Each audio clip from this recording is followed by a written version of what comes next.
السلام عليكم ورحمة الله وبركاته. قبل ما نبدأ الكلام نسمي بالرحمن. بسم الله الرحمن الرحيم. النهاردة إن شاء الله قررنا نعمل مع بعض، هنعمل كشري. يلا بينا نشوف. هحط في الكبة حوالي 5 فصوص من الثوم، وهنزل عليهم بمعلقة وربع من الملح. هضربهم ضربة كويسة في الكبة. بسم الله.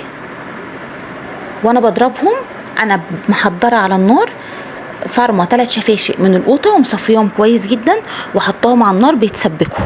دلوقتي هضربهم ضربه كويسه في الكبه، وما تنسوش تدوسوا لايك وشير وتعملوا سبسكرايب. وفي نفس الكبه هنزل دلوقتي بالثوم والملح وهركنهم على جنب خالص، وهنشوف هنعمل ايه. انا مقطعه بالظبط، الكشري بيحب بصل كتير، انا مقطعه بالظبط 6 بصلات وسط.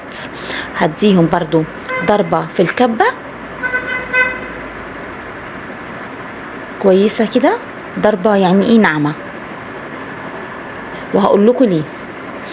في ناس كتير بتعمل البصل بتاع الكشري كله بره، انا مش بحب اعمله كله بره عشان اولادي اساسا مش بيحبوا التقليه بتاعه الكشري، فبضطر ادخله في الكشري نفسه. هوريكم دلوقتي هنعمل ايه. انا ضربت اهو ضربه ناعمه. هننزل كل البصل برضو في طبق، وهنركنه برضو كله على جنب. دلوقتي هعمل التقليه بتاعتي. انا حطيت حوالي 3 معالق من الزيت وهنزلت بيهم، حطيت عليهم الثوم والملح، هقليهم حلو جدا. ده كله والصلصه بتاعتي اهي على النار. نزلت بس برشه من الفلفل الاسمر. هتش دلوقتي القوطه بيهم وهديهم غلوه على النار واقفل عليهم. ومعايا حله ميه على النار بتغليت خلاص، مش حاطه فيها اي حاجه. هنزل بكيس مكرونه خواتم، وهنزل بكيس مكرونه اسباجيتي. كيس المكرونه الاسباجيتي هكسره على 3 اجزاء، يعني مش هيبقى نصين، هو 3 اجزاء عشان يبقى حلو. احنا بناكله بالمعلقه نعرف ناكله. وهديهم برضو تقليبه كويسه، ومش هغطي عليهم طبعا، هسلقهم كاني بسلق مكرونه عادي خالص. ويلا بينا نشوف هنعمل ايه. معايا حله هنزل فيها بزيت، بحبه زيت كويسين، يعني بحوالي مثلا كوبايه زيت. وهنزل فيها بحوالي ربع كيلو من الشعريه، هحمرهم حلو جدا. وهكون محضره مصفى تحتيها سلطانيه بوله كده ازاز. واقول لكم هنعمل ايه. اهي الشعريه انا حمرتها حلو جدا، لونها بقى جميل، ما غمقتهاش، لونها بقى ذهبي. انا صفيت الشعريه وخدت الزيت تاني هو نزلت فيه بالحله، زودت حاجه بسيطه يعني.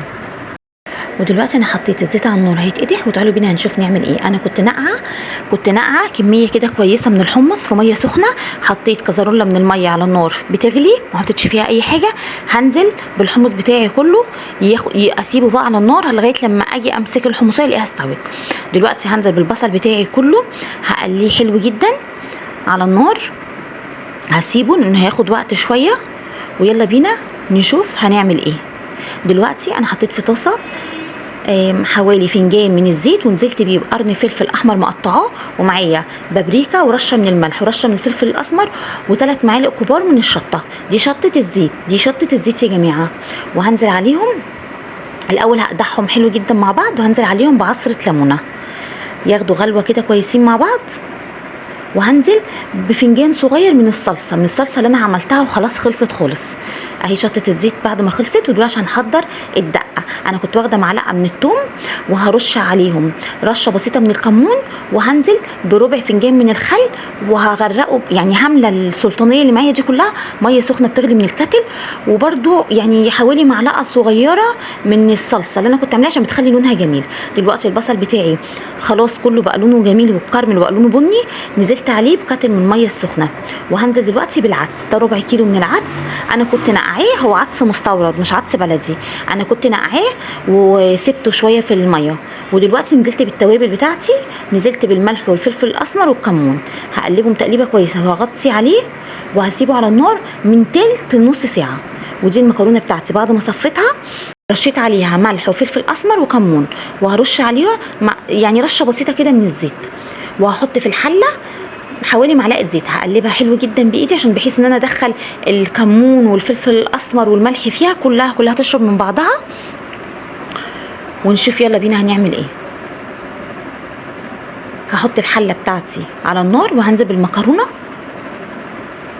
وهوطي عليها، وهوطي عليها، بس ما انساهاش عشان ما تلزقش مني من تحت، يعني كل شويه كده هقلبها.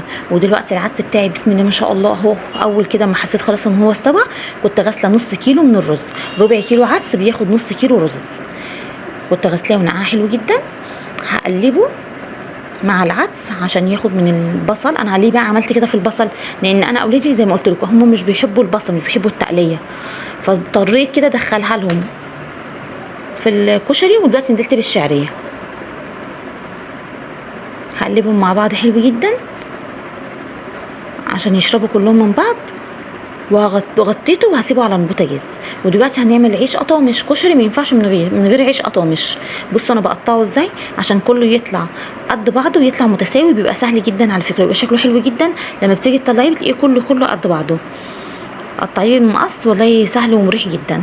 وحط على النار زيت بيسخن جدا عشان ما ينفعش انزل بالعيش في الزيت والزيت بيرد. هنزله هحمره ولونه كده يبقى بني. ويلا بينا نشوف اهو الاكل بعد ما خلص خالص. العيش القطامش انا رشيت عليه ملح وفلفل اسمر وكمون ورشه بسيطه من البصل البودر. يا رب الاكل يكون عجبكم، وما تنسوش تبعتوا لنا تعليقاتكم زي ما قلت لكم سواء بالايجابي او بالسلبي.